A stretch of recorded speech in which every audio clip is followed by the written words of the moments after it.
If you have natural hair or just hair in general, you probably come across a bunch or at least one of these videos on how to grow your hair faster. Use this DIY mask. Use this, use that, use that. In this video, I'm going to be talking about things I am never going to try on my hair. Not for no reason, not because I'm hating, because I want to be like, ugh, that is so popular, I'm not going to use it. No, I'm going to give you actual valid reasons why I'm not going to use these products. I don't know if my hair is looking a little crazy. I feel like it looks a little crazy, but it's like super defined, and I'm just trying to find something to do with it. I have been on a natural hair journey for a while now, for a couple years. I used to be relaxed for most of my life. I cut my hair, I did the big chop, it's live on this channel, and I went natural.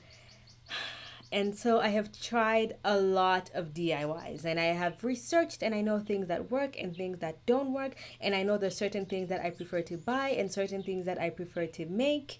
Let's get into it. If you don't know me, my name is Angelica, and I post videos on how to grow long, healthy, natural hair twice a week on Wednesdays and Sundays. Occasionally, I post a fun video on Friday, so if that seems interesting to you, consider subscribing. The subscription button is right down there, as well as the bell icon. Make sure you hit the bell so you get notifications every single time I post. Let's get into it. The first one, and I have no idea why I put this first because I feel like a bunch of people are going to click out of this video as soon as I say it because it is very popular on YouTube. But unfortunately, I don't think I'm going to be trying this on my hair, and this is the Chebe Powder. These Chadian women use this on their hair and they have beautiful long hair. However, I have two issues with this. Most of the women I see in Chad that use this powder, although they have extremely long, soft looking hair, it does look very thin, and it leads me to wonder, do these women just naturally have thin hair, or does the powder have something to do with making their hair a little bit thinner even though it is longer? Does it perhaps make your individual cuticle become a little bit thinner? It's obviously, if it does, it's obviously something that happens over time. If you have used this powder before or you've used it a couple times, it probably wouldn't thin out your hair or anything. But if you use it continuously over a certain period of time, I feel like there's a potential for it to make your hair thin by evidence of looking at the people who use it the most. That is one. I could be wrong and it doesn't actually make my hair thin, and genetically these women have thinner hair. My second reason is it's very messy. And unless it's literally going to make my hair overnight, I think the products, the conditioners, the oils, my scalp massages, and everything that I do works well enough for me to not need this product. It is still pretty expensive for me, at least, and I'm just not willing to pay for that. If someone gave me this powder for free to test out and said, here, we are a company that sells this, we'd like to see what you think of it, I'd probably try it once or twice, but even then, unless it made a miraculous change, I probably would not use it. Also, before I get to all of this, I'm only going to mention this once. I don't like to use many DIYs at once. I've tried different things before and I don't like to use them at once. I use rice water a lot. And so if I find another DIY that works just as well or better, I would probably replace it and not add it so I don't have so many DIYs to do because it's a lot of work and not necessary. The next thing is an egg mask, and this is either doing, I think the very popular one is, I honestly haven't seen Cardi B's hair mask. Like, I think I've seen it maybe once, but I don't remember what was in it. I'm pretty sure there's avocado, an egg, and honey. I don't know if she mixes in any other conditioners or whatever. Most people do that, or maybe they'll just add an egg to a regular conditioner to make it a protein treatment, or add egg to avocado, egg, and honey. I have more than one reason again why I will not be using egg in my hair. One, I have low porosity hair, okay? Low porosity hair always makes it difficult for anything, not just conditioners or anything.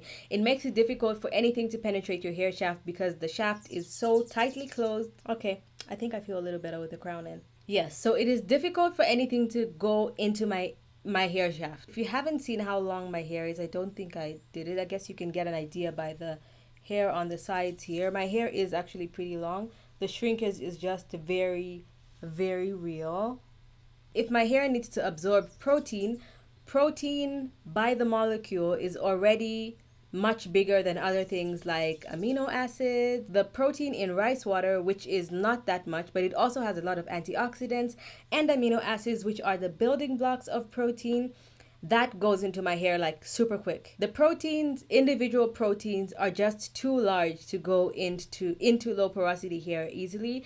And specifically the protein in egg is very difficult to get into the hair shaft. There would be little to no effect. It's basically pointless for me to use an egg mask.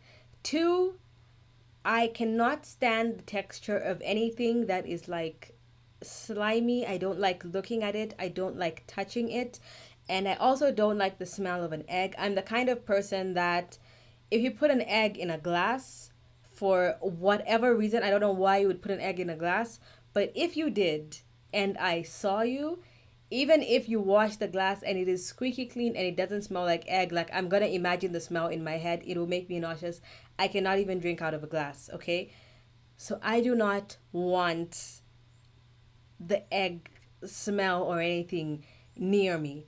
However, if you get hydrolyzed egg protein that is worked into a product, like a protein treatment, like let's say it's a mask and it contains egg protein, it has been formulated in a way that my hair can easily absorb it, no problem. I would actually use it. Eggs are very high in protein, and the best way I get the protein from the egg, just for my general well-being, not even for my hair, which just happens to help my hair, is I eat eggs on most days. I'll either have like a boiled egg or a fried egg or something like that, and it works well for me. That is how I get my egg protein. I'm never going to use an egg mask. I don't know what it's going to take. Maybe if I was paid to do it. Maybe. The next thing is going to be quick. I'm going to browse by it so quick, very easy. And this is coconut oil. Coconut oil, specifically by itself, works horribly in my hair. I don't add it to hair masks. I don't do pre-poos with it. I don't do hot oil treatments with it. Nothing. I do not use coconut oil on my hair because instantly, as soon as it touches my hair, it makes my hair so hard and dry feeling instantly. So this is a product, never using it again, not never used before, because I have tried it in multiple ways and it hasn't worked, which is why I'm never going to use it again. However, like the egg protein, if coconut is formulated well into a product like a deep conditioner or a moisturizer, one of my favorite moisturizers has coconut. So yeah, if my product contains coconut in it, formulated, and it's not the first or second ingredient, I would possibly use it. I also cook with coconut oil, so coconut oil goes into my body, but on my hair, plain coconut oil, never happening.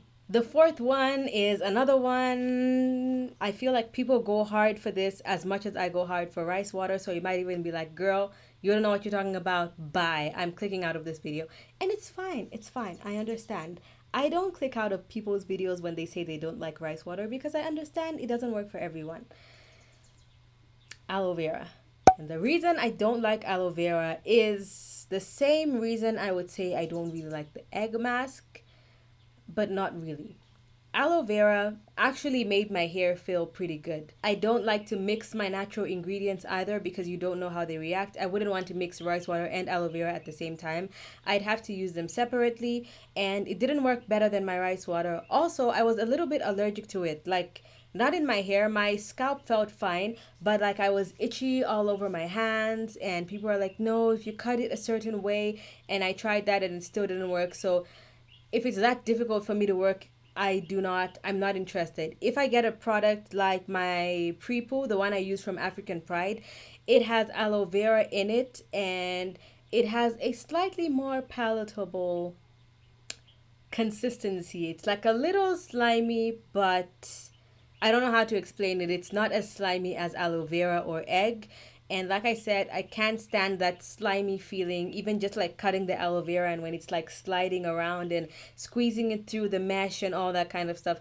I cannot handle that. So this is more of a personal preference thing. I don't think it necessarily doesn't work. If I got something like an aloe water that I could do like a rinse with in my hair, or products like Maui Moisture that are formulated with a lot of aloe vera in them, I have no problem with it. But getting the aloe vera leaves and cutting them and getting the actual aloe vera gel, it's a no from me. The fifth thing is something that is very popular as well, but I feel like it has kind of died down. It had like this whole big thing on YouTube. Everybody was using it. Even I tried it, and I'm never going to use it again. And I believe the reason why it has died down is for pretty obvious reasons. And this is onion juice. Onion has amazing hair growth benefits. It adds shine, it does all these things. But one, it burns your eyes. Two, it stinks, okay? Even if I used rose water and I really diffused the smell and it didn't smell as bad as it would have without the rose water. Again, didn't make my hair grow overnight. I know no product can do that, but unless you're a miracle product that smells that bad, I'm not going to use it. It drips everywhere. I don't even know how. I don't know if it has excess slip or something. When you use onion juice, it sprays everywhere. When you use rice water in your hair, it actually does not drip that much unless you're literally pouring it into your hair.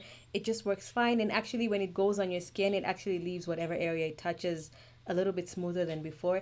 And I like that.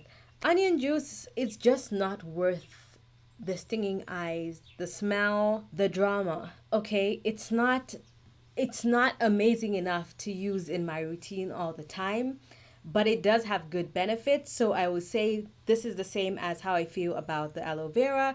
If onion is formulated into a product and I have all the best benefits without the smell and the burning eyes and the dripping, I would use it. I'm very open to trying certain things. If it says it's going to do something, I'm very open to trying it. But if I try it and it doesn't do anything amazing for me, I'm not willing to go down that route. And there was a big onion juice craze on YouTube, and I decided to try it out because it was popular and everyone was like, this is making my hair grow. It's going amazing. So I thought, you know what? It can't be that bad. Let me try it out. I tried it out. It wasn't that bad, but I'm not willing to use it again. I will not be using it again. The sixth thing is something that is actually very popular right now, and I might regret saying it, but this is flaxseed gel. Out of all these, I think flaxseed may have some of the best benefits and different ways to use it, and I would probably recommend people to at least try this. But I have never tried it and I will not try it simply because I have seen videos of people making the flaxseed gel, and it is that same aloe vera like disgusting slimy kind of texture that I cannot handle. I don't want to look at it. I don't want to touch it. I don't want to put it in my hair. And that is the only reason. The disgustingness of the sliminess overrides all the potential amazing benefits it has. I would rather find something else that has better or similar benefits to the flaxseed gel, but I am not willing to put myself through that. If you have no problem with that kind of texture and perhaps aloe vera works for you, I would actually recommend flaxseed gel because I've seen a lot of people that it does wonders for their hair. It looks so shiny and it helps with definition, and they even use it in place of things like eco styler gel. I, however, cannot put myself through that. However, if I find like a flaxseed gel, I believe Aunt Jackie's has a gel which is basically the same texture as my eco styler gel, but it just happens to have a lot of flaxseed in it. If I find a flaxseed gel or product that has a different texture, I am definitely interested in trying it. I think it might work amazing. But yes, that gel I will not be trying. And another one that a lot of people love for everything, and this is the one that makes me the most angry. Not because it doesn't have amazing benefits, but because I hate it with a passion. Banana. Anything with banana in it. I don't care if it's formulated into a product, whether it is a skincare product, a hair product, a food, pancakes, banana bread. Every single thing with banana. I hate the smell. I have a bad sense of smell, but if there's a banana in the house, I will smell it. It drives me crazy. I think it smells so disgusting. I wish it wasn't disgusting, and I wish I could eat it because every time I Google like healthy pancakes made with banana, healthy smoothie, first ingredient banana, healthy whatever, it always has banana. If you want to thicken up a hair mask, use banana, all these benefits. It has potassium, it has this. If you love banana, by all means use it, but the only reason I will not use banana is because I cannot stand the smell. It's like it is the devil's fruit. Okay, it was made to attack me. I hate that fruit with a passion, and that is the only reason I will not use anything with banana in it.